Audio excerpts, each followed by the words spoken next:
Celestino, eu fiz uma revisão bibliográfica recentemente e os estudos apontam que o Bracket autoligado ativo é mais funcional do que o passivo, devido a que são os passivos no início do tratamento e ativos na finalização. Muito resumidamente, por favor, comenta um pouco essa situação, o Bracket autoligado passivo e ativo. Essa é uma pergunta muito boa e eu particularmente me sinto muito à vontade para responder, porque nós temos algumas pesquisas feitas aqui no Brasil e publicadas lá nos Estados Unidos que falam exatamente a respeito disso. O que acontece é o seguinte: o sistema passivo, como todos sabem, ele se caracteriza por ter um clipe que não interage com o fio, porque é um clipe rígido. E o sistema interativo, ou pelo menos deveria ser interativo, ele tem um clipe flexível que tem uma interação com fios redondos e com fios retangulares. O que acontece é que no início do tratamento, os clips interativos, eles não precisam ser muito potentes, eles não precisam devolver muita força. Por quê? A força ou a resiliência de um fio redondo de início de nivelamento, essa força que é devolvida para o clipe, para eventualmente ativar o clipe, é uma força pequena.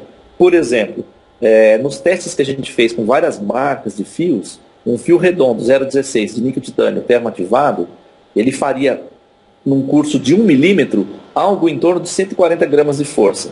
E 1 milímetro é bastante, né, para ativar um clipe de um bracket.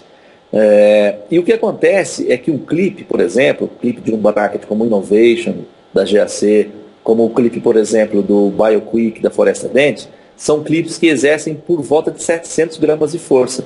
Ou seja, não existe interação nesse início. Isso foi um resultado bombástico e surpreendente até para nós. Então, a verdade é que no início do tratamento, com fios redondos, de baixo calibre, não existe interação entre o fio e o clipe do bracket. O que pode ser encarado como uma boa notícia, né? Porque assim ele funcionaria como passivo. Agora, já com os fios retangulares, essa interação parece existir, né?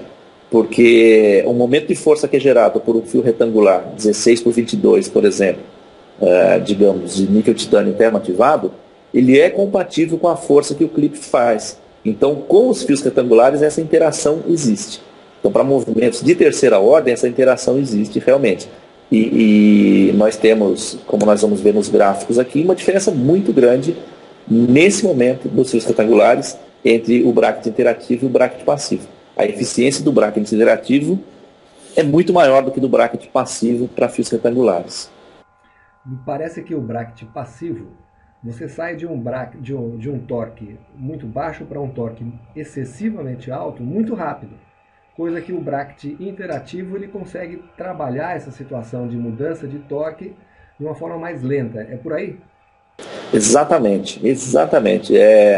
Tanto é que os sistemas passivos eles apresentam várias prescrições de torque, como por exemplo o torque, o subtorque e o supertorque. Exatamente porque não existe aquela filigrana, aquele controle absoluto sobre a prescrição que o autor propôs. Então, por exemplo, nós vamos verificar nos gráficos aqui que pode existir uma perda, existe um vão entre um fio 18 por 25 e um slot 22 por 28. Vamos supor que um bracket passivo com um slot 22 por 28. Com o fio retangular 18 por 25, esse gap é de 9,86 graus, quase 10 graus.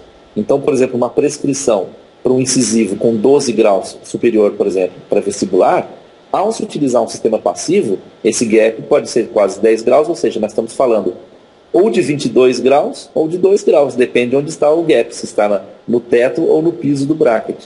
E realmente a diferença é muito grande, clinicamente principalmente. Então o pulo que se dá realmente é um pulo muito grande, é um degrau muito alto entre um fio e outro. Ao passo que no bracket interativo existe uma movimentação, digamos assim, dia a dia em termos de torque. Então não existe aquele pulo, como a gente fazia também na época do Edgewise, né? Você pulava de um fio redondo para um retangular, né, de um dia para o outro. Isso faz com que o movimento seja mais biológico, isso faz com que o tratamento seja mais rápido, o paciente sinta muito menos desconforto, muito menos dor.